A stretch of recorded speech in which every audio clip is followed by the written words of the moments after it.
ጤና ይስጥልን ውድ አድማጮቻችን፣ ለአሁን ያዘጋጀንላችሁ ፕሮግራም ይዘን ቀርበናል። አብራችሁን ቆዩ። ወቅታዊ ታማኝና ፈጣን መረጃዎችን ለመከታተል ቻናላችንን ሎሚ ሚዲያ ሰብስክራይብ፣ ሼር እና ላይክ በማድረግ ቤተሰብ ይሁኑ። ይህ ሎሚ ሚዲያ ነው።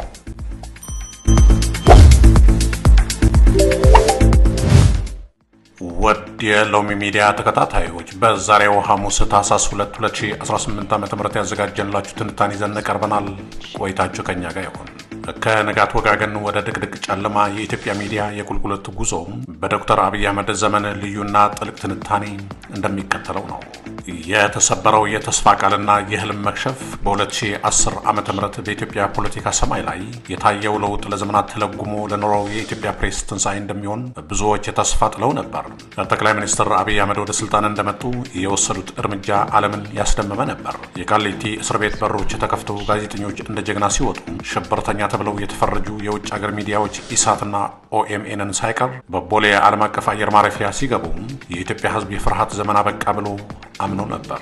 በዚያን ወቅት ኢትዮጵያ በዓለም የፕሬስ ነጻነት መረጃ ጠቋሚ ወርልድ ፕሬስ ፍሪደም ኢንዴክስ ታሪክ አይቶት በማያውቅ ፍጥነት ወደ ላይ ተወንጭፋ ነበር። ጋዜጠኞች ያለ ፍርሃት የመንግስትን ባለስልጣናት የሚሞግቱበት፣ አዳዲስ መጽሔቶችና ጋዜጦች አደባባይን ያለቀለቁበት ወርቃማ ጊዜ ጎልደን ኤራ ይመስል ነበር። ነገር ግን ያ የጫጉላ ጊዜ እንደ ጠዋት ጤዛ በተሎ ረገፈ። ዛሬ ላይ ቆመን ወደ ኋላ ስንመለከት ያ በ2010 ዓ.ም የነበረው ተስፋም ወደ አስፈሪ ቅዠት ተቀይረዋል። የኢትዮጵያ ሚዲያ ምህዳር ከድጡ ወደ ማጡ በመውረድ አሁን ላይ ጋዜጠኝነት ወንጀል፣ ሀሳብን መግለጽ ሽብርተኝነትና ባንዳነት ወደሚባልበት አደገኛ ምዕራፍ ተሸጋግረዋል። ይህ ጽሑፍ የዚህን የቁልቁለት ጉዞ ሂደት መንስኤዎቹን፣ ሰለባዎቹንና ሀገራዊ አንድምታውን በዝርዝር ይፈትሻል። አሁንም ተከታተሉ። በመጀመሪያ ክፍል የምናየው የለውጡ መቀልበስ ለምንና እንዴት ነው። መንግስት ከሪፎርሚስትነት ወደ አምባገነናዊነት የተቀየረበት ሂደት ድንገተኛ አልነበረም። የትግራይ ጦርነት፣ የአማራ ክልል ግጭትና በኦሮሚያ የሚደረጉ ውጊያዎች ለመንግስት አዲስ ስጋት ፈጠሩ። እናም የመረጃ ጦርነት ኢንፎርሜሽን ዋርፌር እንደ ስጋት መንግስት አገርን ከፍርሰት መታደግ የሚለውን ተረካ ወይም ናሬቲቭ ብቸኛ እውነት አድርጎ እንዲወስድ ይፈልጋል። ይሁን እንጂ የማህበራዊ ሚዲያ መስፋፋት ይህንን የመንግስት ፍላጎት ተገዳደረው። በተለይም ዩቱብና ቲክቶክ ከመደበኛ ሚዲያው ሜይንስትሪም ሚዲያ ይልቅ ፈጣንና ቁጥጥር ሊደረግባቸው የማይችሉ የመረጃ ምንጮች ሆነው ብቅ አሉ። መንግስት እነዚህን መድረኮች እንደ ዲጂታል ጠላት መመልከት ጀመረ። ባለስልጣናት የሐሰት መረጃና የጥላቻ ንግግር እየተስፋፋ ነው በሚል ሽፋን ነጻ አስተያየት ሰጪዎችንና ጋዜጠኞችን ማደን ጀመሩ። እናም ህግን እንደ መሳሪያ መጠቀም ጀመረ። ዋፖናይዜሽን ኦፍ ሎው መንግስት ጋዜጠኞችን ለማጥቃት የሚጠቀምባቸው የሁለት ዋና ዋና ህጋዊ ዱላዎች አሉ። የጸረ ሽብር አዋጅ ቀደም ሲል የነበረውን አፋኝ ህግ አሻሽላለሁ ቢልም በተግባር ግን ጋዜጠኞችን ከሽብር ቡድን ጋር ግንኙነት አላችሁ በሚል ለመወንጀል እየተጠቀመበት ነው። የአስቸኳይ ጊዜ አዋጅ ስቴት ኦፍ ኢመርጀንሲ በተለይ በአማራ ክልል ግጭት ወቅት የታወጀው ይህ አዋጅ ለጸጥታ አካላት ያልተገደበ ስልጣን ሰጥተዋል። ይህ ፍርድ ቤት ሳይቀርቡ ለወራት ማሰር፣ ጠበቃ እንዳይገናኙ መከልከል እና ቤተሰብ እንዳይጠየቅ ማድረግ፣ ኢንኮሚኒካዶ ዲቴንሽን የተለመደ አሰራር ሆነዋል። ስልታዊ ማዳከሚያ እርምጃዎች ደግሞ መንግስት ጋዜጠኞችን የሚያዳክምበት ረቀቅ ያለ ነው። ካች ኤንድ ሪሊዝ እንደሚሉት አስሮ ይፈታል፣ መልሶ ያስራል። ይህም ጋዜጠኛው በገንዘብ ለዋስትናና ለጠበቃ እንዲደክም፣ በስነ ልቦና እንዲሰበርና ቤተሰቡ እንዲሸበር ለማድረግ ታልሞ የሚሰራ ነው። ፍርድ ቤትን መናቅ፣ ፍርድ ቤት ዋስትና ሲፈቅድ ፖሊስ የበላይ ትዕዛዝ አልመጣም ወይም ሌላ ክስ አለብን በሚል ጋዜጠኞችን በእስር ያቆያል። ይህ የህግ የበላይነት ሙሉ በሙሉ መሞትን የሚያሳይ ነው። ቀጥሎም የዲጂታል ሚዲያው ሰለባዎች የማያቋርጥ አደን። በዶክተር አብይ ዘመን ዋናው ኢላማ የሆኑ የኦንላይን ሚዲያ ጋዜጠኞች ናቸው። የእነዚህ ጋዜጠኞች ታሪክ የሀገሪቱን የፍትህ ሁኔታ ቁልጭ አድርጎ ያሳያል።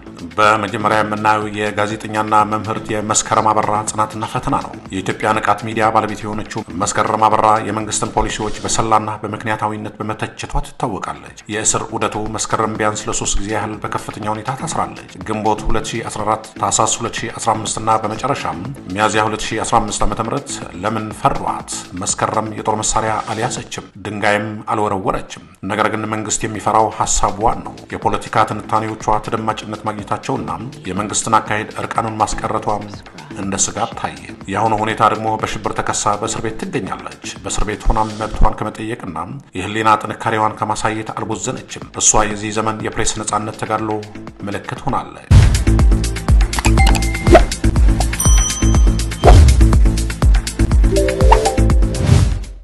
በመቀጠልም የጎበዜ ሲሳይ አፈና፣ ድንበር ተሻጋሪ ጭቆና፣ የአማራ ድምፅ ጋዜጠኛ ጎበዜ ሲሳይ ጉዳይ የመንግስትን ጭካኔ ወደ ላቀ ደረጃ ያሸጋገረ ነው። ከጅቡቲ አፈና ጎበዜ ህይወትን ለማትረፍ ወደ ጅቡቲ ተሰደ ነበር። ነገር ግን የኢትዮጵያ መንግስት ከጅቡቲ መንግስት ጋር በመተባበር ዓለም አቀፍ ህግን በጣሰ መልኩ አፍኖ ወደ ኢትዮጵያ አመጣው። ድብቅ እስር ወደ ሀገር ከገባ በኋላ ለቀናት የት እንዳለ አይታወቅም ነበር። ይህ አይነቱ እርምጃ በስደት ላይ ላሉ ጋዜጠኞች ሳይቀር የትም ብትሄዱ እጃችን ይደርስባችኋል የሚል አስፈሪ መልእክት ያስተላለፈ ነው። በመቀጠልም የጋዜጠኛ ገነት አስማማው ሰቆቃ፣ ጾታዊ ጥቃት የተቀላቀለበት አፈና። የኔታ ሚዲያ ጋዜጠኛዋ ገነት አስማማው በቁጥጥር ስር ስትውል የተፈጸመባት ድርጊት ኢሰብአዊ ነበር። ድብደባው ሚያዝያ 2015 ዓ.ም ሲይዟት በጸጥታ አካላት ተደብድባለች። በተለቀቀው የድምፅ ቅጂ ላይ ምታ፣ ርገጣት የሚሉ ትዕዛዞችና የእሷ የህመም ጩኸትና ስቃይ ተሰምተዋል። መልእክቱ በአደባባይ አንዲትን ሴት ጋዜጠኛ መደብደብ ለሌሎች የሴት ሚዲያ ባለሙያዎች ማስጠንቀቂያ ለመስጠት የታሰበ ይመስላል። ፍርድ ቤት ቀርባ የተፈጸመባትን እንግልት ስታስረዳም የዳኞች ዝምታ የፍትህ ስርዓቱ በምን ያህል ጫና ውስጥ እንዳለም ያሳያል። በተመሳሳይ የኢትዮ ኒውስ ባለደረባው በላይ ማናየ ታሪክ ስናይ አዲስ አይነት የእስር ማዕከልን ያስተዋወቀ ነው። በረሃ ላይ የተጣሉ ነፍሶች በላይና ሌሎች ጋዜጠኞች ከመደበኛ እስር ቤት ውጪ አዋሽ አርባ በሚገኝ ወታደራዊ ማሰልጠኛ ካምፕ ውስጥ ለወራት ተዘግቶባቸው ነበር። የህግ ጥላ የሌለበት ቦታ፣ ይህ ቦታ ጠበቃ የሚከለከልበት፣ የቤተሰብ ጉብኝት የሌለበትና ከፍተኛ ሙቀት ያለበት ቦታ ነው። መንግስት ጋዜጠኞችን እንደ ወታደራዊ ምርኮኛ በመመልከት እዛ ማጎሩ በህግ የበላይነት ላይ የተፈጸመ ትልቅ ፌዝ ነው። በክፍል 3 የምናየው ደግሞ ከዩቲዩበር እስከ ቲክቶከር ህዝባዊ ድምጾችን የማፈን ዘመቻ መንግስት አይኑን ያነጣጠረው በጋዜጠኞች ላይ ብቻ አይደለም። ተራ የማህበራዊ ሚዲያ ተጠቃሚዎችም የዚህ ሰለባ ሆነዋል። የቲክቶክ ትውልድ ላይ የተከፈተ ጦርነት መንግስት ወጣቶች በቲክቶክ የሚያደርጉትን የፖለቲካ ተቃውሞና መረጃ ቅብብሎች ለመግታት ኢንተርኔት እስከ መዝጋት ደርሰዋል። የ5 ወሩ እገዳ በ2015 ዓ.ም የሃይማኖት ውዝግብን ተከትሎ ቲክቶክ፣ ፌስቡክ እና ዩቱብ ለ5 ወራት ታግደው ነበር። ይህ እርምጃ በሚሊዮን የሚቆጠሩ ዜጎችን የመረጃ መብት የነፈገና በኢኮኖሚው ላይ በተለይ በዲጂታል ማርኬቲንግ ለሚተዳደሩ ከፍተኛ ኪሳራም ያደረሰ ነበር። ሽብርተኛ ተብለው የተፈረጁ ወጣቶች፣ ስልካቸው ላይ የመንግስትን ተቃዋሚ ቪዲዮ ይዘው የተገኙ ወጣቶች ወይም በማህበራዊ ሚዲያ ሐሳብ የሰጡ ግለሰቦች ታስረዋል። ይህ በህብረተሰቡ ውስጥ ራስን በራስ የመለጎም ባህልን አሳድጎታል። አሁን ላይ ሰው በስልኩ ፖለቲካ ለማውራት የሚፈራበት ደረጃ ላይ ተደርሰዋል። ለምሳሌ አንጋፋው ጋዜጠኛ ተመስገን ደሳለኝ፣ የፍትህ መጽሔት አዘጋጅ ተመስገን ደሳለኝ ከኢህአዴግ ዘመን ጀምሮ እስርን የተለማመደ ነው። ነገር ግን በለውጥ መንግስትም ያው ጽዋው ነው የደረሰው። የጤና እክል በእስር ቤት እያለ ለጤና ችግር ቢዳረግም ሕክምና ተከልክሎ የቆየበት ጊዜ አለ። ይህ የሚያሳየው የመንግስት ተቃዋሚዎችን ለማሰቃየትና ጤናን እንደ መሳሪያ እንደሚጠቀም ነው። በመቀጠልም ማጠቃለያና የወደፊት ተስፋ ያልነው ዛሬ ኢትዮጵያ ውስጥ ጋዜጠኝነት የሞት ሽረት ስራ ሆኗል። የፍርሃት ድባብ ጋዜጠኞች አገር ጥለው እየተሰደዱ ነው። አገር ውስጥ ያሉት ደግሞ ከመታሰር ዝምታን መርጠዋል። የመረጃ ክፍተት፣ ነፃ ሚዲያ ሲጠፋም ህዝቡ ለመንግስት ፕሮፓጋንዳ ወይም ምንጫቸው ለሚታወቁ የሐሜት ወሬዎች ይጋለጣል። ይህ ለአገር ደህንነት እጅግ አደገኛ ነው። የዲሞክራሲ ውድቀት። ነፃ ሚዲያ የዲሞክራሲ አይን ነው። አይኑን ያጠፋ ሀገር በጨለማ ውስጥ ከመዳከር አይድንምና። ማጠቃለያ መልእክት ከ2010 ዓ.ም ጀምሮ የታየው ጉዞ የሚያሳየው አንድ እውነት አለ። ስልጣን ላይ ያለው አካል ሲለወጥ የባለስልጣናት ስም ይቀየር ይሆናል እንጂ የአፈና መዋቅርና አሳሰብ አልተቀየረም። የሚዲያ ነፃነት የሚለው ቃል በዶክተር አብይ አህመድ መንግስት ስር ለፖለቲካ ፍጆታ የሚውል ጌጣጌጥ እንጂ ተግባር አይደለም። እናም በተግባር የሚታይ እውነት መሆኑ አክትሟል። ዛሬ የሚዲያ ነፃነት ታስረዋል፣ ተደብድበዋል፣ ተሰዷል፣ እንዲሁም አዋሽ አርባ በረሃ ላይ ተጥለዋል። የነገው ተስፋ የሚወስነው ይህንን ጨለማ ለመግፈፍ በሚደረገው የጋራ ተጋድሎ ብቻ ነው እንላለን። ውድ የሚዲያችን ተከታታዮች ለአሁን ያዘጋጀንላችሁ አጠር ያለ ትንታኔ ይህን ይመስል ነበር። በቀጣይ ፕሮግራም እስከምንገናኝ ሰላም በያላችሁበት።